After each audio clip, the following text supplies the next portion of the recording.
really good show we lined up for It you was pretty guys. good. There was a Fire pig. lot to talk about. I mean, that's always the case with me, though. Like I mean, I probably talk about a third. I write a bunch of notes and don't get to most of it.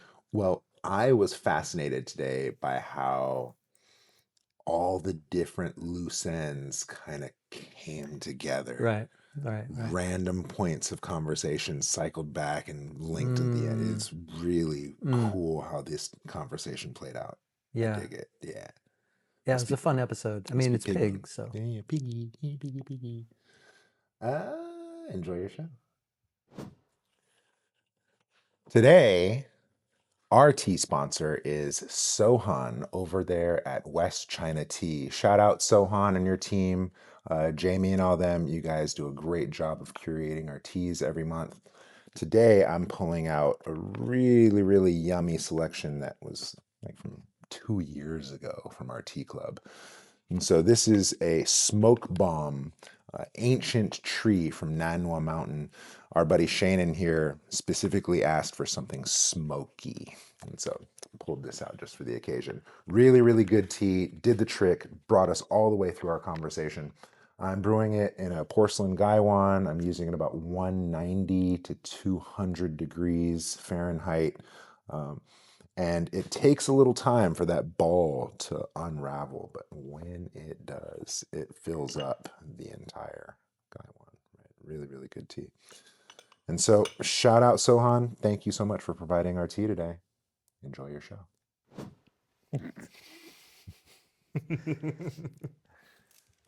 Dude, look at this. So The new cute. moon. We're in the new moon. New moon. Yeah, that's the new thing. Yeah, we're not. This is not a full moon, Tom.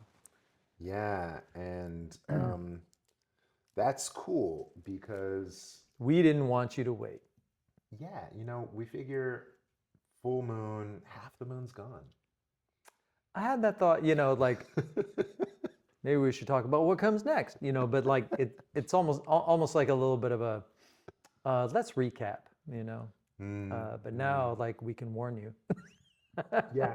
Well, I specifically remember being a part of when I was doing this kind of Hindu Vedic track, part of community where they would legit do a ritual around new moons of setting intentions. Sure, sure. And then there'd be another ritual for full moon Hmm. of like celebration of realization. Yeah, fulfillment, and then the waning is the integration, and right. Exactly. Yeah. And so it was a way of setting small goals Okay. and having small time frames of like sprints of productivity or sprints of Yeah. accountability. Yeah. And Yeah. then to your point, the next 2 weeks now, okay, now we're going to integrate this and Right. then plan ahead for the next thing and then boom, set the intention on the new moon. And Right. then, right, it was a very intentional community. Yeah.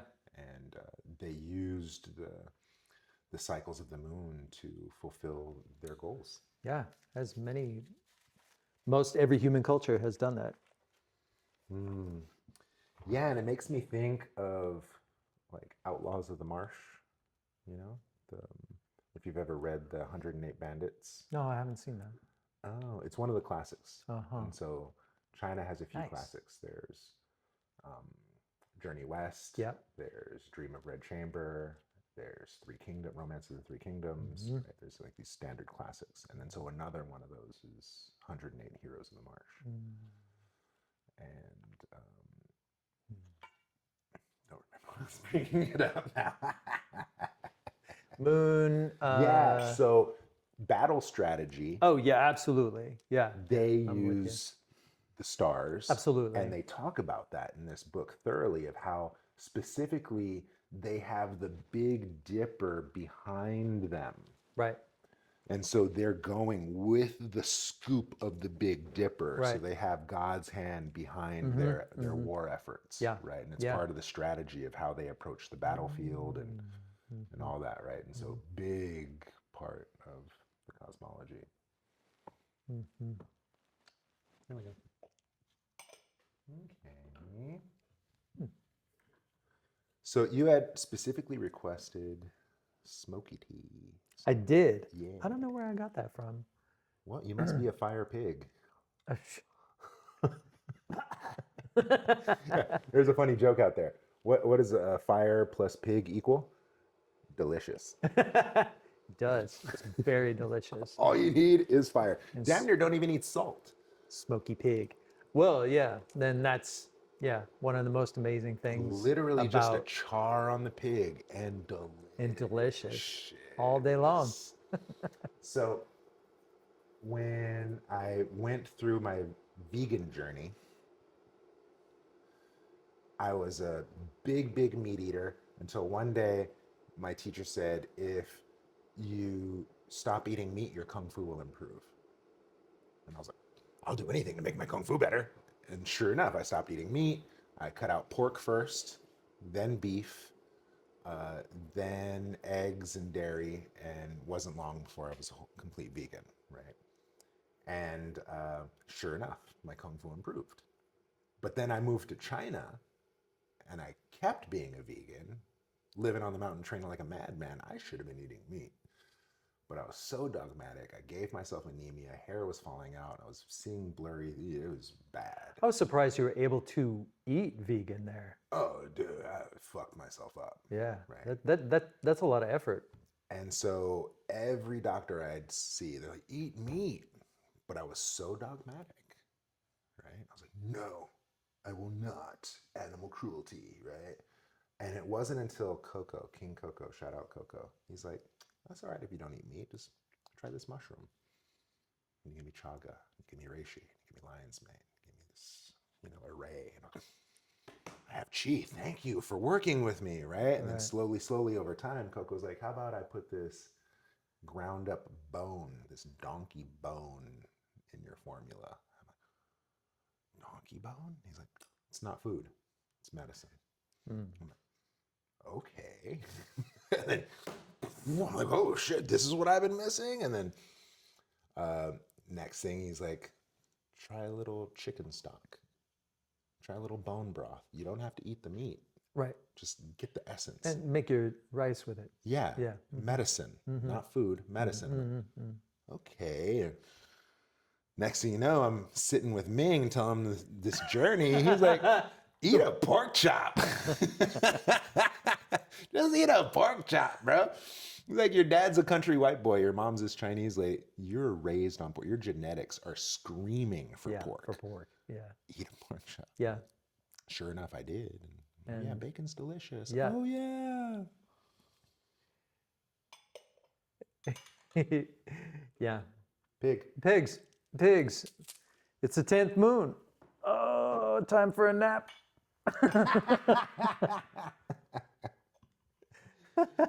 Oh, man. That's And funny. that's pretty much that's the first thing to spill tea on is like it's time for a nap. 10th moon, if you really any kind of like qigong, nap is your qigong. Wow. Now, as a father, if I give my son a nap right before bedtime, it disrupts his sleep. Yeah, so little kids are like complete bundles of yang energy. They have not yet related.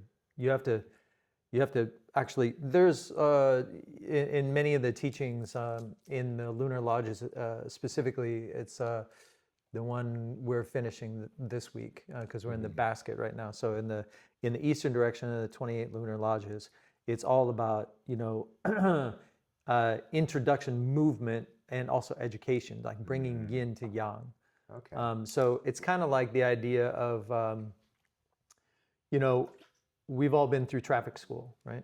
But like, when do you stop referencing a law, and when do you start just driving the way you're supposed to? When you're first driving a car, you're like, wait, that's a stop sign. I'm supposed to stop. Like you're internalizing these rules, and they keep you and everyone else around you safer, right? And then it gets to a point when you just drive. You don't even notice the stop sign. A wu wei, if you will. It's yin. You're internalizing yin, and yin is then sort of creating boundaries around your activity. but when you're 4, you don't have that. I mean, Yeah. your family is giving For it. sure. You know, it's like Well, what I meant creating by those that, boundaries. a little bit more context, I guess, it's because here we are, 10th moon nap, Yeah, whereas 11th, 12th moon sleep, yeah, right? And so, dream.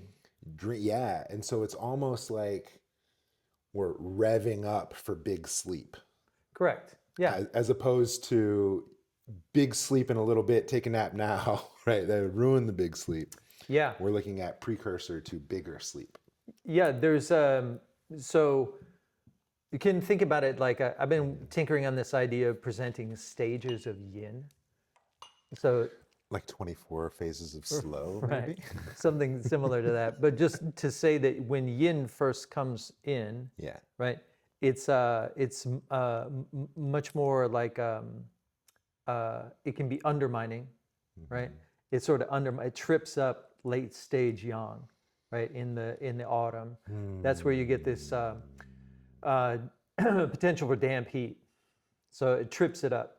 That's where it comes in as a kind of undermining quality. But then it moves into this like almost seductive um, or joyful quality that comes in the later autumn, right? So then it becomes much more like I think Ming describes it as like young girl with pigtails and like perfectly dressed, and so everybody's just swooning, over this sort of yin image. So in the beginning, you have this kind of trip up quality, and then in the sort of second stage, you have this kind of like entertaining or like very kind of seductive quality, right, of yin that just sort of takes you out of your own sort of aggression, right? And then, but now we're in the suppressive. This is the suppressive zone, of yin. This is the 10th moon is the suppressive stage of yin. And it can also be, relaxing and very nourishing if we let it, right? But it is now gaining more density and weight where you can't ignore it. Whereas way back in late summer, you could ignore it, right? And now you really can't. It's dark at 5 o'clock. Like it's cold. Like these things are encroaching. Yin is encroaching because we passed the equality stage, right? Winter's begun. So now here at the 10th moon, in this particular 10th moon, the way things lined up, it's now yin is like developing. We have 6 weeks until the solstice. So in this 6 weeks, we go from this is the time the entourages are arriving, and Queen Mother and the Queen Yin is coming, not quite here, but by the end of this 10th moon, will have arrived, right? So this is what that's sort of the image that we're considering in this 10th moon. Another image is that heaven and earth have separated. So that means no productivity, right? That if you're in a productive space, it's because you're using existing resources and established momentum. Kind of a Sabbath. It's very much that vibe. I mean, is that smoky enough for you? Ooh, that's nice. Yeah, it's not like overpoweringly smoky. That's always the risk when it comes to subtle smoky. It's very subtle. Yeah. Did I cut you off? I don't think so. I think it's it's just about like understanding that when heaven and earth sort of go their separate ways, there's a bunch of cosmological things that happen, but it really introduces yin, what is understood as yin power. Like, and that yin power is something you actually, this is relating to this is important from a cosmological standpoint, also from a health standpoint. Because if you're pushing forward and acting like it's spring and summer now, I mean, you basically burn through all your resources and you create conditions of deficiency, right? And so the interesting thing about this particular cosmology is that it's both cyclical and sequential, meaning that we've been here before and we'll be here again. And then sequential, meaning like how well we're able to handle the time we're in is dependent on the times before, right? So each one is connected to the next. So if you really want a good spring, yeah, sleep now. Like actually cut out activity as much as possible. Heard. Because what you have now in terms of inner resources is essentially your seed crop for spring. But if you burn through that now, then in the spring, you don't have that seed crop. And so you have to wait for resources to arrive before you can move. Right? You have to wait. You have to. So if you move now, you're essentially mortgaging your future. Sleep. Don't move. Seeds. Seed crop. There's qigong for that. Oh, you got qigong? There's qigong for that. Oh, wait.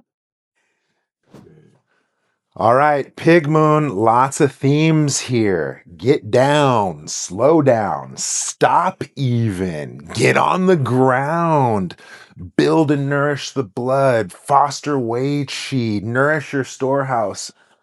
A lot of good themes for this month's Qigong, and this month, I'm going to get on the ground. Okay, so check this out. I learned how to break falls, right? Anyway, so I'm on the ground now. Let me get into the shot. And so for today's work, we're going to lie on the ground. I'm going to lie on my back here. And to do so comfortably, I'm going to bend my knees a bit. And that's going to allow my back to be flat on the floor. What I want to do now is kind of slide my hands just under that small of my back, right? Just under that little arc, just around the lumbar curve. And when I feel my hands there, here's our Qigong, okay? I'm going to do something called kidney breathing.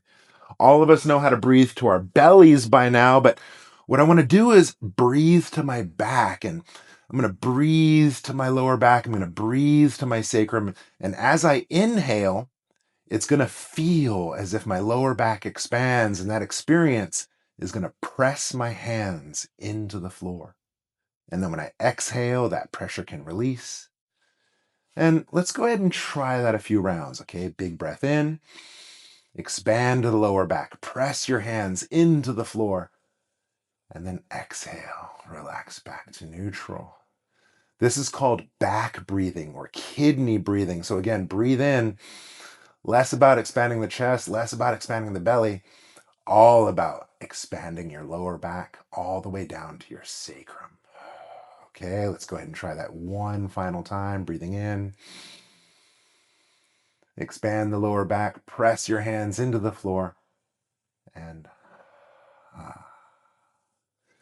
this is an exercise that perfectly captures those feelings that we want to capture for this moon. Enjoy your Qigong. Yeah, right. That's good. Right. Yeah, I mean in a conversation we had earlier about the Wei Qi, like making sure your Wei Qi is good, like protecting, I'm away. I got Qi. I got I'm Qi. hella good. Because it essentially cold winds, cosmologically are moving through the ecosystem, and here in a couple days they'll start to calm down. But first off, they come kind of perniciously, and these sorts of transformations are a little bit clumsy at the beginning of each of the seasons, like winter or spring or summer, etc. And so the winds that come, they're essentially looking to penetrate earthly bodies. Hey. Don't get cute. We're here to penetrate the earthly bodies. So that's usually the ground. They make the ground like hard, so you can't, cultivate or be productive. But it's also your physical bodies. So your body is incredibly smart. Like it starts to slow down. Like tonight when I ate dinner, like I ate too fast. I was like, oh, I ate way too fast. So you got to really chew your food, because like even your digestion is slowing down. Hmm. So it's an interesting thing to think about, like Thanksgiving. Um, Don't eat a lot, like so much, like eat smart, like bro, chew. anytime that you affirm what I'm writing about in my journal. Because now the conversation is chew your liquids and drink your solids. Right? Chew your solids so that you can drink them Right, till they're fluid. right. And then for your fluids, Yeah, swish them move around it your around. teeth. Yeah, chew your fluids before you swallow. And so uh, We'll drink your practice that. solids, chew your fluids. Yeah. One thing, contextually about pig, Ming told me two stories of the pig, because again, back to that eat pig. Why? Like, your genes are crying for pig. Eat pig. And he went on to tell me how pig is celebrated as the good luck animal of China. Yeah, And he attributes them with the power of transformation, yeah. both inside and It's out. called the Great Transformer. Yeah. My son would love that. He loves Transformers. But internally, he talks about how the pig can literally eat shit and bacon's still delicious. Right. Yeah. And then that's internal transformation, right? Because the goat can also eat shit Right. and it will thrive, Right. but the meat and the milk will taste like shit. Right. And so if you want the goat meat and the goat milk to taste good, you have to feed them good things, right? Whereas the pig, you literally feed it your scraps and your poop, and it literally lives in the And it outhouse, just, yeah, it thrives. and it's fine, and Yeah. it gives you all sorts And of it's resource. happy. Kicking it, right? Totally, totally chill. So that's the internal transformation. As far as the external transformation, right? You get this boar with tusks and hair, Yeah. which are running wild in Hawaii. Right now, I got homies in Kaimuki, and these boars Yeah. breaking down their fences, eating the cats, digging up their crops, running off, and they're yoked because they're mountain boars. Right. Right. Plenty of And exercise. Yeah. they're bigger than Rottweilers. They will eat you, right? And go ahead and catch one, put it in the pen. What, 3 to 6 months? No more tusk, no more hair. It will completely domesticate. Yeah. And then you take this heirloom, genetic, trace back hundreds of years family farm, never seen the wild a day in its life, ancestrally don't know anything about the wild. You set it free. Yeah. Within 3 to 6 months, tusk and hair. Yeah. Yeah. Yeah. And so that's the external It transformation. fits right in. Yeah. Yeah. So is there transformation available right now to us? So the way that I would couch like those great examples of what pig chi is available is the way I would couch it is, in the cosmology of the Tongshu, there's one major assumption, which is that in our experience, we all have an experience of like an outer rhythm and an inner rhythm. Like we all experience this is the dual world, right? We understand that sometimes the world gives us what we want, and sometimes it doesn't. So there can be contrasting, and there can be synergistic, sorts of experiences. But there's always this kind of outer rhythm versus inner rhythm, And so the whole premise of the Tongshu is that the more we're able to match those things up, the longer we live, and the more capable we are of fulfilling our destiny, or like fulfilling our fate. So being around as long as we're supposed to be. So that's the whole premise behind the cosmology of the time in this study at all, is just trying to match those rhythms. So when you're looking at what the external world is doing now, which is like drawing inward and dropping off and dying, and becoming more liminal because of that. So this kind of experience of differentiation, which we're very used to in the summer, I'm going to create this situation, right? Manifestation, generation, accumulation, all these things. There's like a differentiating all the potential of yin into various forms that we can eventually harvest. So all that capacity for differentiation is vanished, like is rapidly vanishing. And so there's a lot of bleeding over, there's a lot of like overlap of experience that's happening during this time. So what we're encouraged to do during this time is to retreat into our inner rhythm. This is very much like a discussion of, what Ming would call the natural presence or the being nature, the being nature. So we have being nature and doing nature. And then there is the way... Naughty by nature. There is a way in which our being nature is then generating a doing, yeah?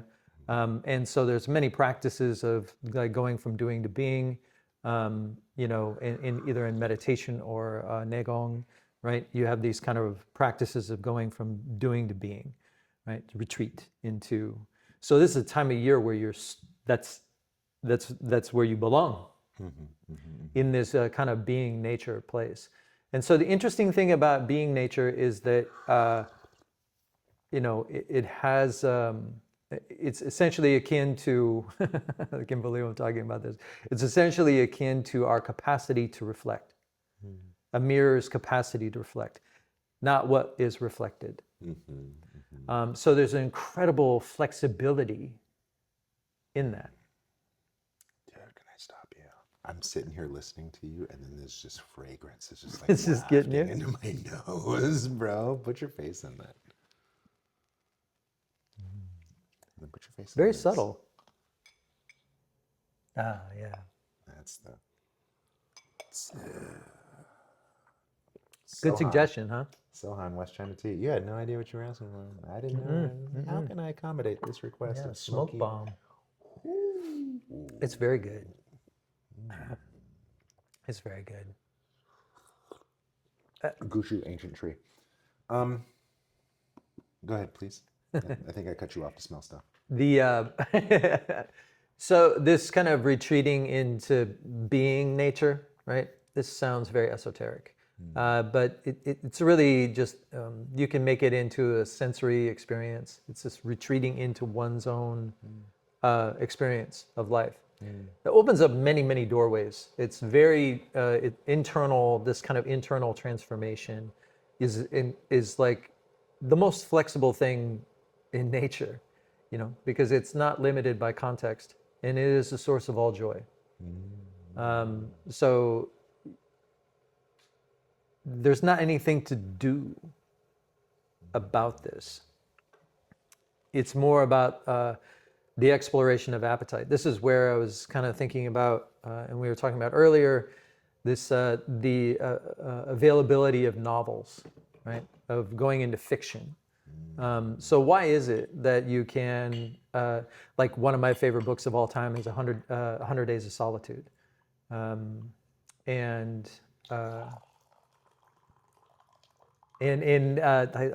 Gabriel Garcia Marquez, I think is the author. In this magical realism, is basically what's available. That sounds like my life. So the whole point about this is that why are we able to inhabit the lives of fictional beings, right? Even if in maybe having a kind of background that has no relationship to our lived experience at all. Like you can, the protagonist is, a woman, or something completely to your lived experience. But you can inhabit that person's experience through novels, right? Through this kind of, you can build whole realities. The whole purpose of like reading is to kind of expand into this sort of inner landscaped experience. It's because of being, your being nature isn't limited at all, by your by the limit, your incarnation. It's not limited by that whatsoever. And so there are these ways in which we're made available to, explore this kind of really profound inner landscape that only comes when all of life is kind of cut off, and all we have is our own, inner experience, right? So it does give us a tremendous amount of flexibility. This is the time of dreaming. This is the time when the boundaries between the living and the dead break down. So you really want to leave the nighttime to the dead, because it's generally understood that they're out there wandering around, because the environment itself has become less boundaried with the 10th moon. So once heaven and earth separate, all these doorways open. Makes sense. And it shouldn't be something that's terrifying. It should actually be something that's somewhat relaxing, right? Yeah, invitation to yin. And that also makes the 9th moon that much more important. Okay, did you set a boundary? Do you have a home? And are you with people Do you you have trust? a container for Do yourself? you have a container for your experience? Chinese cosmology is very interested in containers. As like a way of like keeping the human community sort of in their own space, so we're not stepping on the homes of like spirit. You don't belong in the forest at this time. You should stay out. It's the empty space inside a house that makes it a home. It's the empty space inside a vessel that allows it to carry water. Shout out Lao Tzu. This is special to me because my Taoist name is Zurong, vast capacity. Oh. And so as soon as he said Chinese love their vessels, I'm like, I miss my master. I miss my master. Oh, Sifu. So, you have to,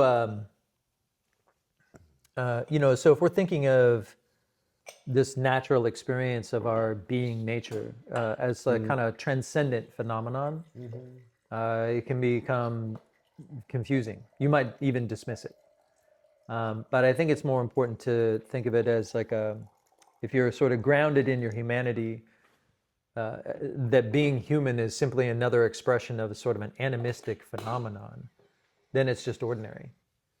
Like in this time of year, like we have this capacity. So in answering directly to your question about the flexibility of pigs, it's because, the deepest part of you is what you have in common with everyone. He's so romantic. It's just nature. Every moon. He just talks to me in such poetry.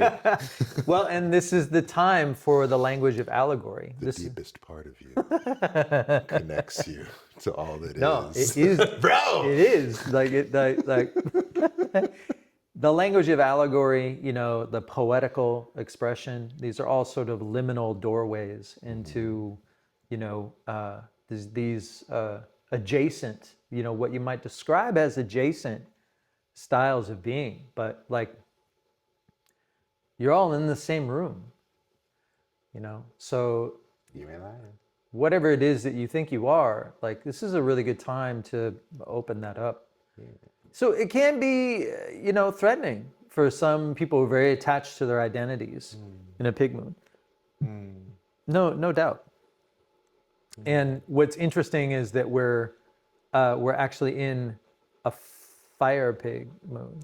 Yin fire pig. Right. So that opens up, it might be that that the thing that we have most in common with everyone this moon is unbridled rage. It's possible. Ouch. It's possible. Yeah, there's a lot of anger going on in there. Check your liver. Yeah, check your liver for sure. I mean, mitigate stress. Like breathe easy, find contentment. Yeah. Yeah. Last moon, I was like, it's all about compliance. He's like, And this moon, I'm like contentment. And you're like, oh yeah. Man, maybe. I don't know. And contentment nuanced from satisfied. Right. Like the satisfaction aspect was autumn, right? What bring, be satisfied. Like be satisfied. You're done. Like there's the window for generating new things, like is rapidly closing. So how do you create this sense of satisfaction in your experience so that you can in the ninth moon, celebrate all the things that have been done, who you've done them with, reconnect with those people, recommit, to going forward again together, assess, create boundaries and alliances, like fortify like your safe spaces, like. But if you're continuously pushing forward a kind of spring and summer mentality, and you skip all that stuff, it's haphazard, And so when you get to the 10th moon, you're just destabilized. Well, now that we're like 3 full cycles through this, working on a 4th cycle now, Oh, of talking about the years? and then talking about these moons, I think it might be landing. It's landing for me. Me too. Yeah, I love it. I mean, each time I've practiced this, it's like another layer of experience. It's blooming.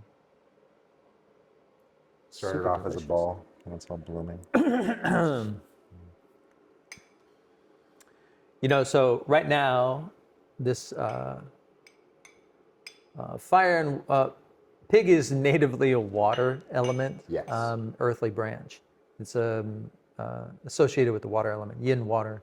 And yin water is not a stream or a river, it's the ocean.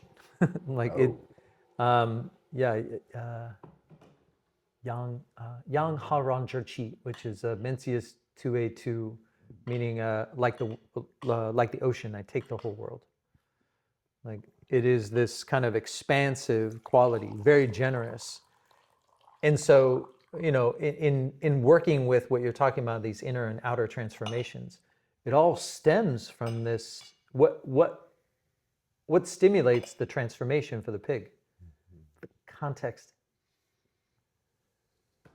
Always the context. So in the 10th moon, how do we hang on to our vitality? Right? Our fluids are slowing, creating this kind of layer of Wei Qi, that's and inside we've got this stored vitality, this sort of hot ember, kind of like those old school coal bed warmer things, so it should be covered up, keeping everybody warm. You want to generate your own heat. You don't want to like be in rooms with furnaces on. Like you want to, it's better to wear a sweater and like continue generating your own heat. You do a little physical exercise, but not to sweat, so you can actually continue to generate your own heat. Like when you talk about a lot of, going out to the extremities and whether or not you get blood flow, right? You want to keep that because cold is creating these conditions of stagnation. But underneath all of that, as we're drawing in and down, right, it's shared root systems in every direction. So the quality of pig and its transformation is like, I see you, yeah, let me mirror you. Let me even become you. This is where you kind of where it crosses over into rat, and rat does that just automatically. And so pig and rat are similar in that way. They'll easily available to mirror the situation. That pig is a little bit more willful. So when you have this water element, which is basically we're all in the same ocean together. So what does it matter if I have gills or like I can just swap back and forth, because there's this kind of osmosis that's happening. This sort of chi osmosis, a kind of cross-pollination or cross-contamination, that's happening continuously between all beings and things. So very animistic, this you can't, but it's also, this complete evaporation of boundaries. So, I don't know where that came from, but like, for instance, when I came in and was talking about something, you're reminding me of something I wrote. Like, was it me who brought that, or was it something that I received from him? Like the idea is that you'll never know. You're not supposed to figure it out. You're just supposed to just keep it going. Keep the ball rolling. Yin isn't really about for making, clear distinctions. It's not for that. It is a celebration, like a joyful recognition of this thing that we share all the time, but that this time of year, it's just very clear and very obvious that we are sharing it. So it's not anything you have to do anything about. You don't even have to try. In fact, the more you try, the more you're likely not to get it. Because yin is like that. It'll just slip right through your fingers. And that's the most important thing to understand, about this is that if you're having just fatigue or like exhaustion, I mean, the only way you get to these sort of discovering meaning and value is if you rest. Because you have to be, if openness makes you sleepy, it's because you're depleted. Yeah, you need to rest to digest. You need energy to die, right? You need if you learn how to practice seeing in the dark, you don't need camera light. Like you don't need to shine a vitality on it, to see what's happening. You can just adjust, to being in the dark, and to let the shadows kind of play on you and with you in this sort of soup of cross-pollination or cross-contamination. Wow. Yeah, right. I mean, in the same time, you can like party and like like get together with people and like be in your sensory experience, right? That's why pigs are so sensual, is because they are so close in, right? So all of their senses are a way of broadcasting and then getting feedback, so they're like sort of, it's very alive, right now. Like our sensory experience is like pretty amazing, but you can cultivate that sensitivity a little bit. It's more like poignant right now, but you can kind of cultivate it. But if you go into like a huge concert hall with like blasting music and such, it's probably just gonna blow right through you, right? It's the quiet sort of thing, but it's not limited to one thing. There's like lots of different ways to approach that. Yeah, at least 24 of them. Segue. 24 flavors of slow. What's our flavor of slow?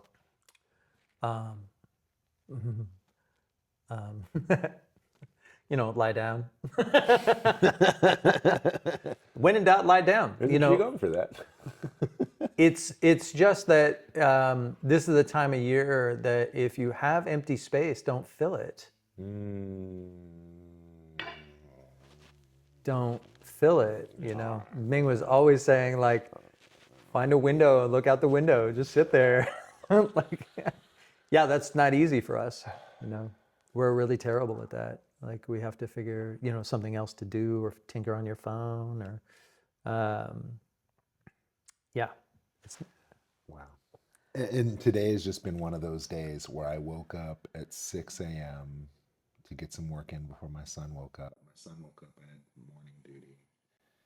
And then I had him with me, and then I ran my errands, and then I taught my class, and then I did my shooting, and then I'm shooting this, and I'll be up editing, and it's like, there is no empty space. I'm totally with you on that. Like I personally have been, really trying to, I've just been more affected this year by when it gets dark, I'm like, oh crap, like that's it. Who turned out the lights?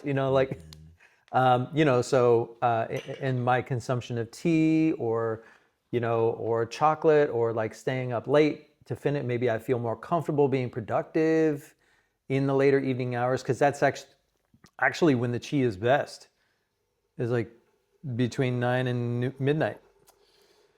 That's pure yang chi. Yep, that was the best time. If you're not asleep by then, meditate. Exactly. So it's definitely an adjustment. I mean, I'm right there in that process of like how much stimulation I do, like recognizing, for me, talking about each pass we go through the year, how my own practices change.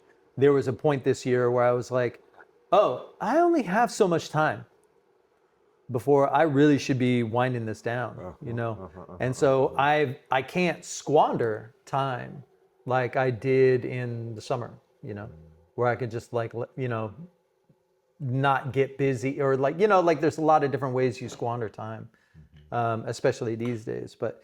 But then I get into this kind of tricky cycle where I go to bed late, then I get up late, and I have less time, and I can't really make that adjustment, right? So everybody's got to figure it out. We live in a mechanistic, merchant class society that treats everybody as machines. So we live on machine time in our society. So trying to relate to this more animistic understanding of time, it's definitely, it's not supposed to be perfect. These are kind of guidelines, especially in a pig moon.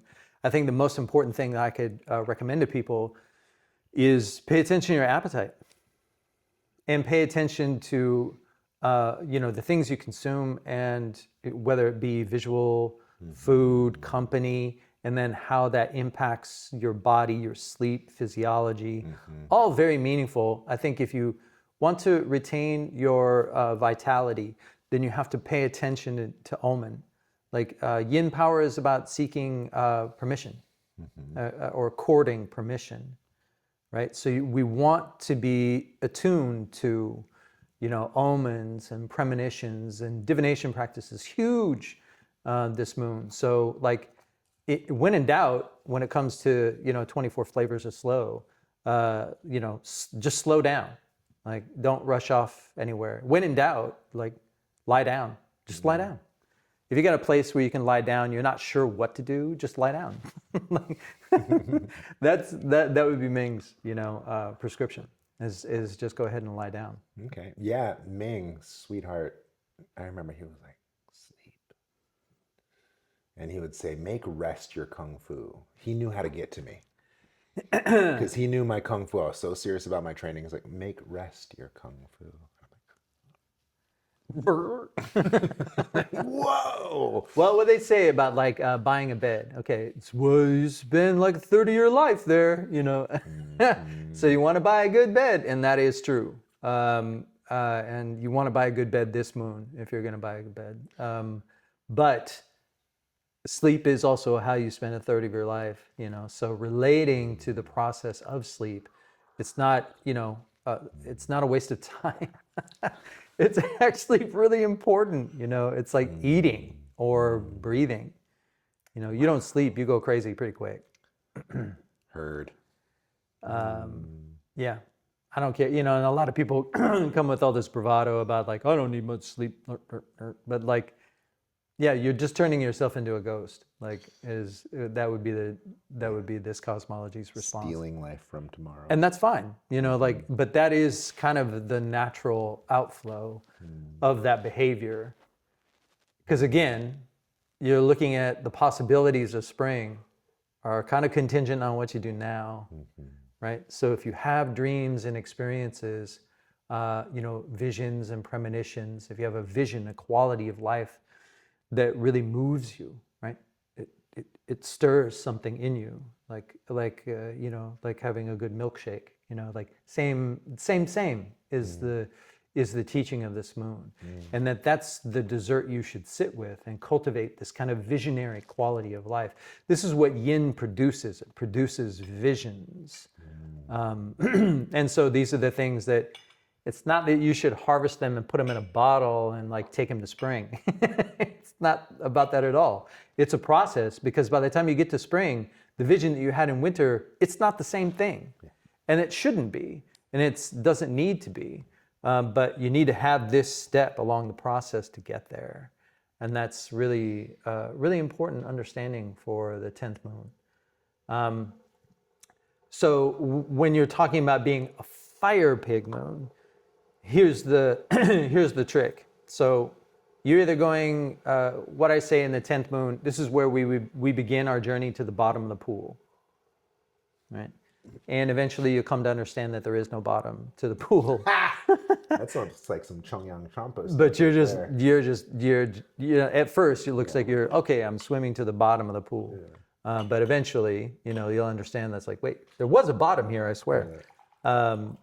What's that quote? It goes, the bad news, you're falling. You're falling, yeah. The good news, there's no ground. There's no ground. Yeah. Falling without hope. You have no hope of stopping. your descent.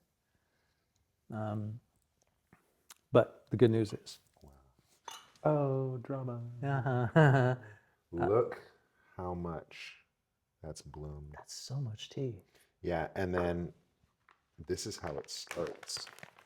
It started as this little ball, Wow. and it blooms to that big old fantastic. Look at that, guys. Tea Club. West China tea is actually really good.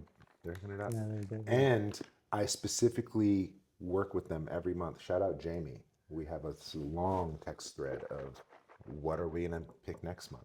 What's coming up? What's the Nice. season? What are the themes of this season? What are the flavors that can capture this? And so every month we specifically curate. And we used to, when we first started this endeavor with them, we thought we want to give people a lot of tea so that they could have enough to share. Uh-huh. But then the one complaint we got was too much fucking tea. People Right. couldn't drink it all, and it's just storing up in their closets and Yeah. their pantries. And so now instead of giving a lot, we just give a little of the high end. And so That you can people- really appreciate. Yeah. that otherwise maybe you couldn't get or would justify getting. That's for true. There's yourself. some things I've gotten through that service that like I'm like, whoa, I've never seen this before. Yeah. And they'll all too often give us stuff before they put it on their site, things that maybe they got as a gift that never goes up on their site, that they only have limited quantities of, or we'll get the last of their batch so that no more is left in existence. Right.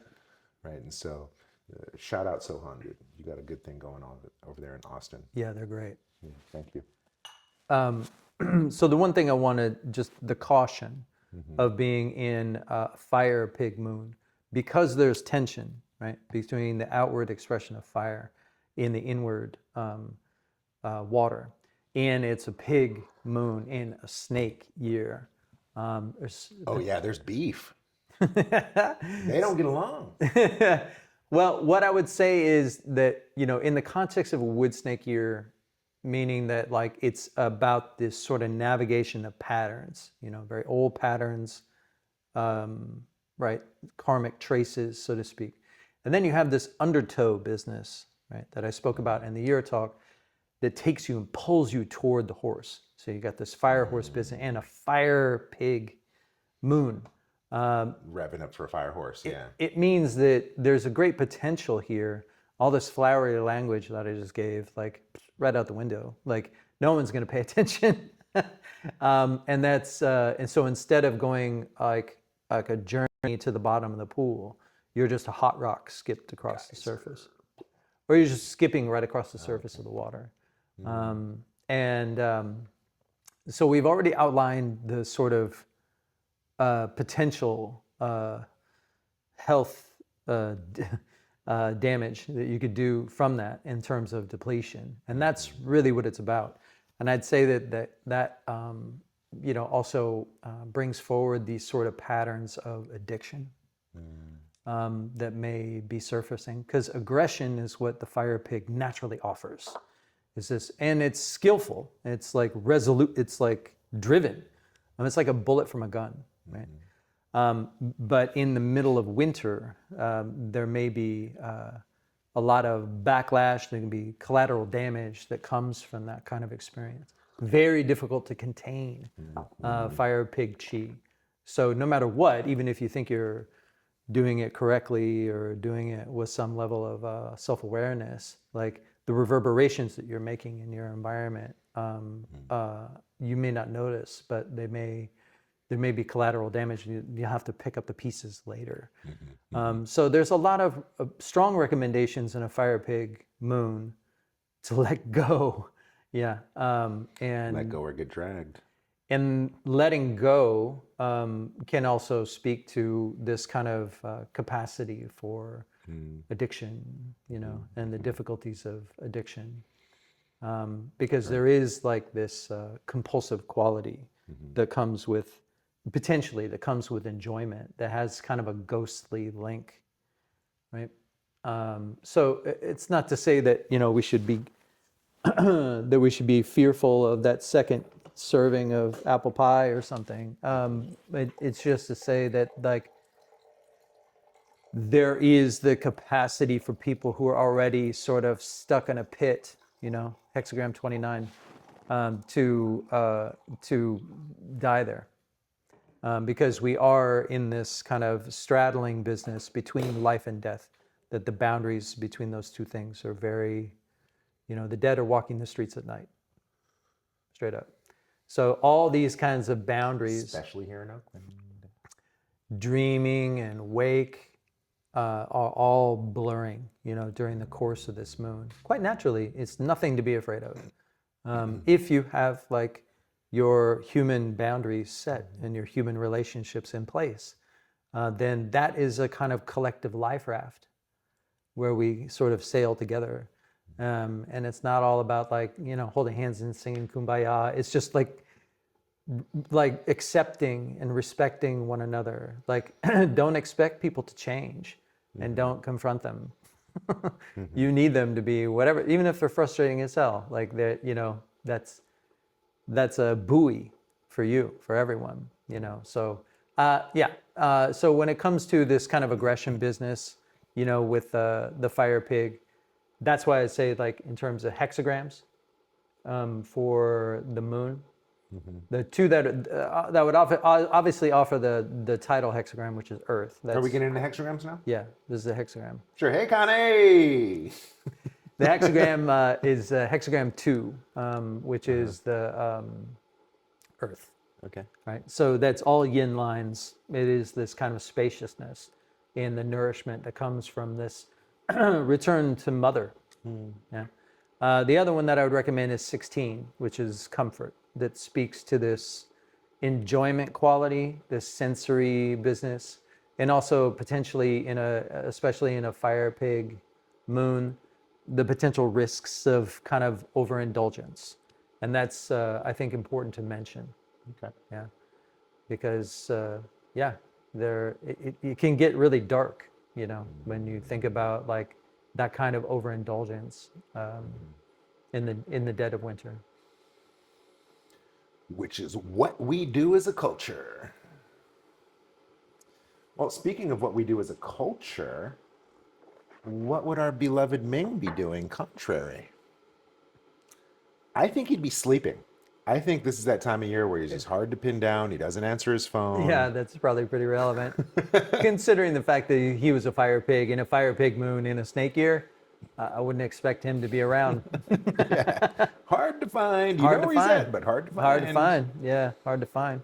If you're hanging with him, like, it's because he needs something from, like you have an arrangement, but you already know that you're gonna drop off some things and do some stuff, and then you're out. Yeah, Yeah, yeah. you're like, There's no, not there's really, no hosting. chit chat, no. Yeah, Yeah. this would be the point. Like, I think maybe in terms of teaching schedule as well. In other words, your teaching time ends rooster, and then the socialization happens in dog. Final restaurant Yeah, meal. get the point and then let it land. Yeah, like spending time together. Okay. And Yeah, then when you get integrate to it. pig, you're like, peace out. See you in the spring. But I think, there's obviously some kind of festive personal connections, of course, Yeah, that would be expressed and maintained, but they all be very private. for sure. And, Very private. kind of jumping ahead here, but, Rat coming up, I'm sure he'd be like prepping for his lectures. That's when you start prepping. Yeah. Yeah, for sure.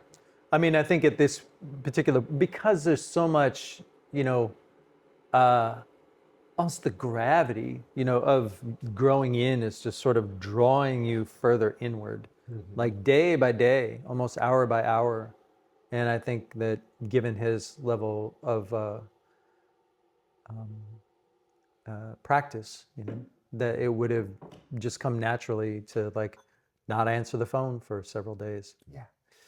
Till somebody comes by and says, "Hey, just check and make sure you're okay." Yeah. Oh yeah, yeah. Like that kind of vibe. So staycations are great. In this environment, maybe he would have had that property up in BC. Yeah. That's where he'd be. Yeah.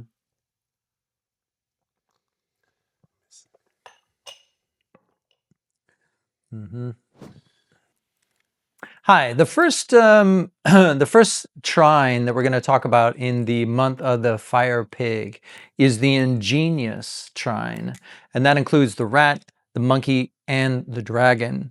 So I would say in this particular moon, what I call settle for a subtle sleight of hand.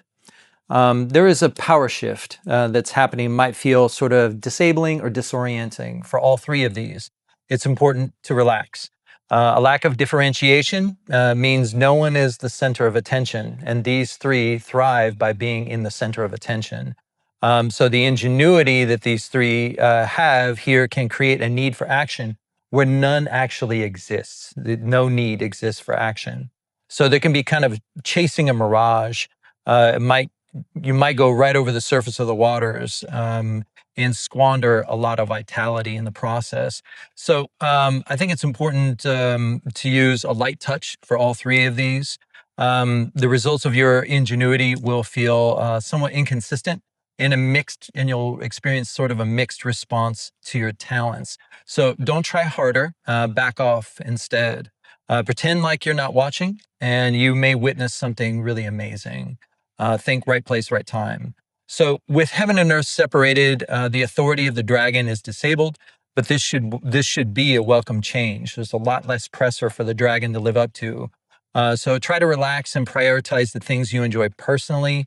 Silence of the season for both rats and monkeys can lead to bouts of anxiety. Monkeys might even crash out from like no stimulation. So when monkeys kind of get lost in fantasy here by projecting into the silence, they should drop into a deeper sensory experience of their present moment, and check in with the body and come back to the present moment. And for as far as rats are concerned, try not to panic. This isn't horse year yet, so take heart in the fact that you have what you need, and that this moment won't last forever. Move step by step through the darkness. The next two moons will really help you prepare for surviving the coming horse year. So when it comes to the fixed trine is your ox, your snake, and your rooster. It's really the key words here is move along, nothing to see here. In some ways, the members of the fixed trine are the ones that are most challenged by Pig Chi. Pig Chi is very direct, and even painfully honest at sometimes. And the members of this trine are more measured, typically, in what it is they allow others to see. So it's not that any of these branches, like the ox, the rooster, or the snake, are disingenuous. It's just they have different communication styles, where like the pig is kind of in your face, and these three are a little bit more reserved. So they can be disoriented in an atmosphere where everybody feels like everybody's in their face. So this kind of exuberant and personal nature of the pig can be a little disorienting for these three. So the general advice for the three of them is to keep it private. Very limited guest list here. Even if they have a party, it's like a very short guest list. The ox, the rooster, and the snake will do well to keep it simple. Say less and sail through the 10th moon. Ox with this has a thick skin, so it would be very comfortable with this idea of saying less. And ox typically will function as kind of a generous pillar of strength for other people to lean on. As far as a rooster is concerned, this idea of clarity and certainty will be in short supply in this world of yin. It's a kind of expansiveness. So they should pick their battles wisely if they want to clarify something. Compulsivity, giving into compulsivity for roosters during the 10th moon will result in kind of major mood swings. Even in a snake year, we're in a pig moon. And so the snake is relatively disabled. Snakes should lie still or slip around kind of quietly in familiar rhythms and places. They should definitely be wary of being overexposed. So for the advancing trine, which is your tigers, your horses, and your dogs, the key phrase here is how slow can you go? There's no one expects any of these three earthly branches to stop moving entirely. So the question in the 10th moon is how can you mitigate the dangers of depletion? And don't overcaffeinate would be the biggest one. But for dogs and horses in particular, this question directly relates to conditions of intimacy. So for horses to be like teams, and for dogs it's like tribal orientations, right? So follow, don't lead. This will help you conserve chi and take shelter in collective concerns like personal responsibility and mutual obligation to this kind of collective condition. So find enjoyment through contributing and being helpful. It's not that the tiger is any less available to these conditions, but they should be more selective than, say, horses and dogs about who they spend this kind of time with. Like the rabbit, which we'll talk about next, sensitivity to the environment in this fire pig moon for tigers can be crippling. They're much more likely to be triggered than last moon, the dog moon. So be confident. I would say to tigers, be confident in your natural right to disappear. Embrace the black stripe. You have 2 stripes. Blake, embrace the black stripe and stay out of trouble. And understand that trouble can find you this moon. Okay, in the domestics world, in a pig moon, you're talking about your goats, your pigs, and your rabbits. And so the general the general invitation is, come on over. You can take delight in the little things, but don't sweat the small stuff. Sensitivity to your environment is greatly amplified this moon. So even though there's a lot of positivity that comes with being in a pig moon, there's also equal amounts of complication because you're open to social environments. It depends on how much exposure you have and how safe you feel. So people and places become deeply, deeply meaningful for all 3 of these chi characters. So go home if we can, or be home where we are. Do your best to avoid interpersonal conflict or confrontation. The line between cross-pollination and cross-contamination is pretty thin this moon. So try to relax and breathe through any attention that arises. Let it go. Like fixation will only lead to further disorientation and entanglement. So if we notice ourselves getting reactive or preachy, back off. If we really want others to hear us, we should manage our emotions and speak in soft tones. Be pith, as pith as possible. Some other side notes that I'll make about the rabbit is that snide comments can alienate others. So listen more than we speak and reserve judgment, but keep your circles very small. Goats can kind of expand their circles a little bit more, but you're most at risk for stumbling into a revolution, which is going to be bad timing. So if you can track your agitation as it rises, take the first off ramp you see. And in terms of pigs, really don't try to do too much. It's your moon. Enjoy your life, but you're still in a snake year. So only now, in this case, everyone else has a chance to feel the awkwardness you've been navigating.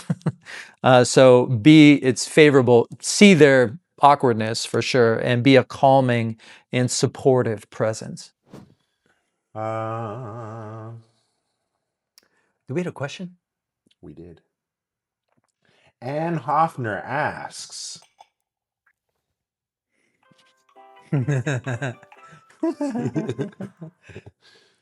which edition of the I Ching do you recommend? You had more to say about I this. know. Yeah. We want to ask you. Don't deflect. Don't deflect. I'm obviously partial to Ming's, and it's not because like practice Liu Dao. Like it really is. I'll tell like an interesting story. Right, when I was 19, my first teacher gave me a copy of Wilhelm Baines, and I stayed with that and tried to understand that for a Tried to long understand time. that. long time, and was very deeply confused. Felt that it was very important. Yeah. Well, this is the Wilhelm Baines. Everybody should know it. Uh-huh. Oh, interesting. Your book cover is on upside down. Go figure. Yeah, but I mean that was where my first exposure was to it. Of course, I would open up to Ding, and so that's kind of where I cut my teeth, and then and then from there, I got frustrated and just dropped it. But then I sort of perused so many translations, like, oh my God, there's so many. And so like you name it, like I have I've looked at almost every single, like it was my routine habit. Anytime I go into like a used bookstore, is go see what translations of the E they had. And the one thing that I did, I looked up hexagram 11. Like I wanted to see what they said about 11. And that's what I used. That's what I used as like my gauge. If I didn't like, and I was like, and then I wouldn't bother with the rest of it. Can I tell you something? Yeah, you go ahead. I did the exact same thing with the Tao Te Ching. I would go to any bookstore and see what translations they had, and I would read chapter 11, Really? which I quoted in this episode Wow. of the empty space in a house makes it a home. The empty Right. space in a vessel makes it function. The center of the hub, the 36 spokes come to the center of a hub to form a wheel. That's chapter 11 of Tao Te Ching. Nice. Stop it, you, my reflection. Stop it, my yin yang counterpart. Stop it. You make me whole. Stop it. Our capacity to reflect. It's our capacity to reflect. That's so awesome. Yeah, 11 is peace, right? Taishan Mountain. And that was a really important image for me. Yo Yamba Taisan. I have eyes, but I didn't recognize Mount Tai. That's a quote from Outlaws of the Marsh. Damn, what's going on here? Telling you, like, was it, this is Pig Moon. Like, was it me or was it him? Like, I don't know. So Wilhelm Baines, the way that I understand that is that he was a skeptic and he was going to China on some other shit. Right. And he had a dream about a monk. Right. And then the very next day, he meets that monk, and he's Right. like, "You were in my dream," and he says, "You're supposed to get this." And Right. so he breaks him off with the I Ching, and that translation is supposed to be so thorough that it could be translated back to Chinese. Right. Right. So that's supposed to be the one. Yeah. Creme de la creme. And so the Wilhelm Baines, Wade Giles, Chinese.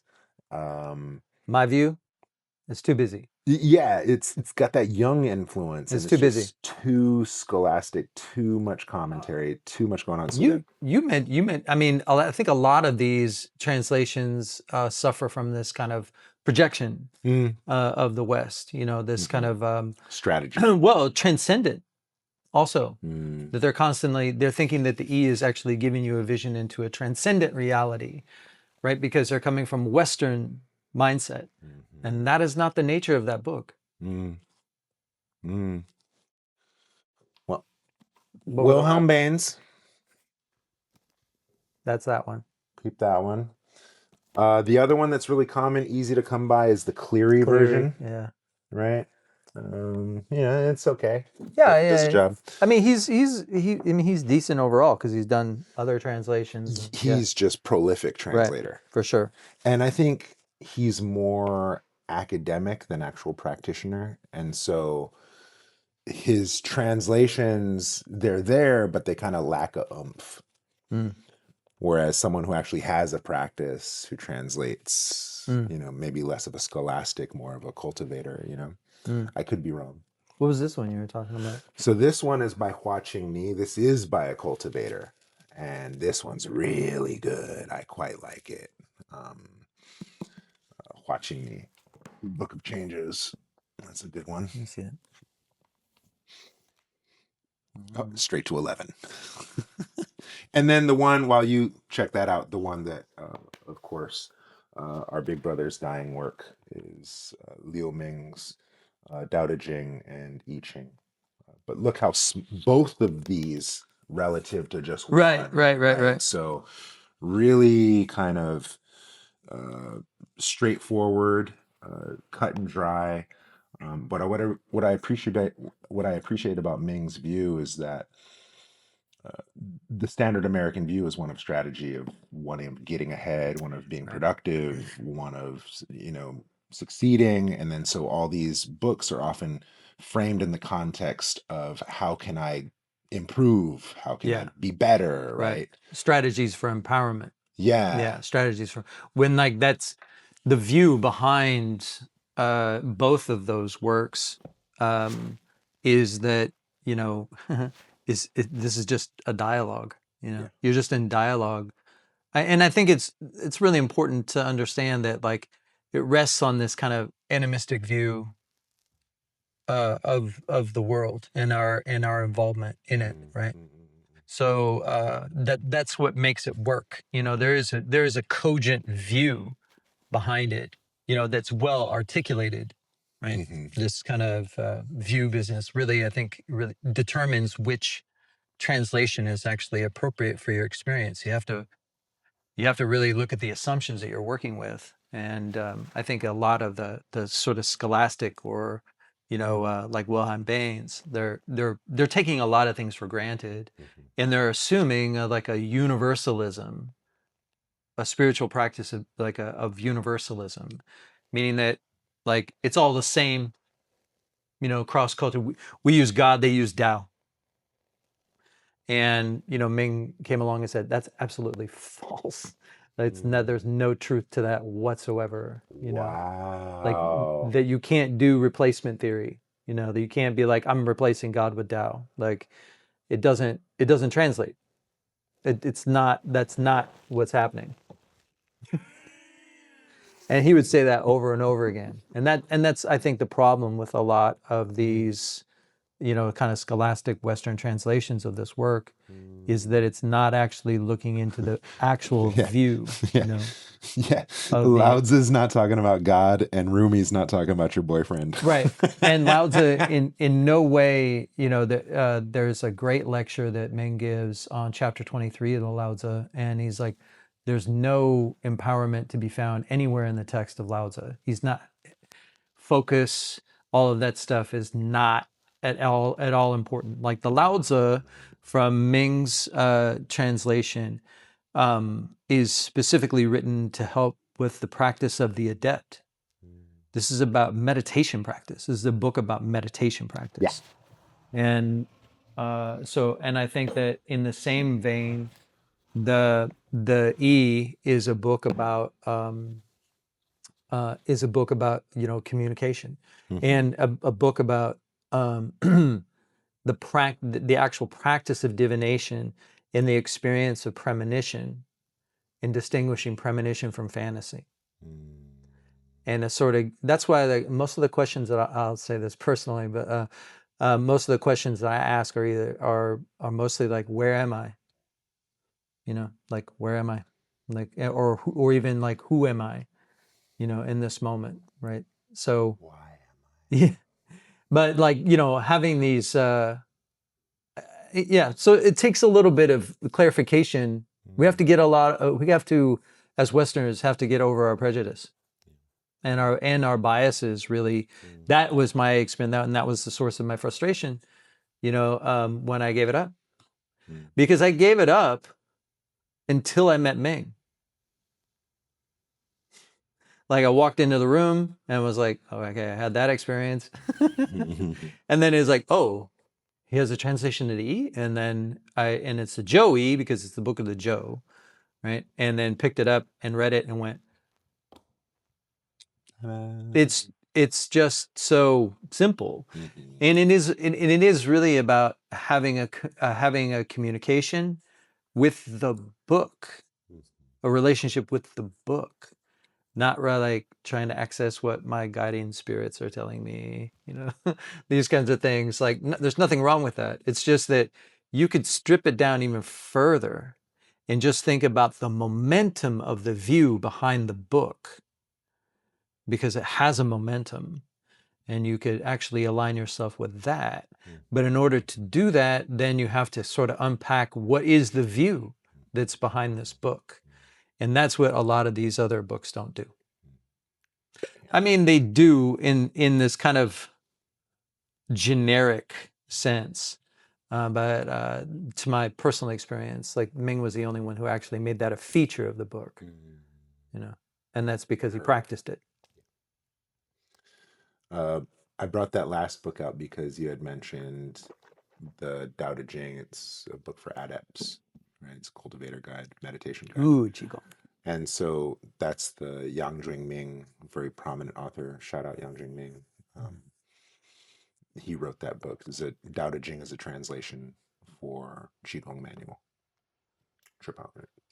This is the most books we've ever had. I know, this is a lot of books. Well, it must be winter. So, good time to read novels, good time to read books. Mm. Yeah, good time to move into the inner landscapes. Movies, nothing wrong with movies. Movies are great. 100 Years of Solitude, that was one of my favorites. Yeah. Like a lot of magical realism stuff. Like I was a big fan of Dune, when I read that.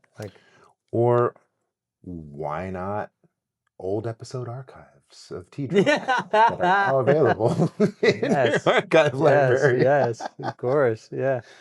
Because now we have video and audio. We're coming up. Hooking it up. We're going to be a force to be reckoned with. Good episode? Yeah, that's pretty good. Satisfied? Yeah. Satisfied. Am I content? Am I content? Yeah, it's time for bed. Lie down, dude. This is like, wow. This feels like an episode of Seinfeld or something, where like all the different stories converge. This is not scripted. Filmed in front of a live studio audience. Bye.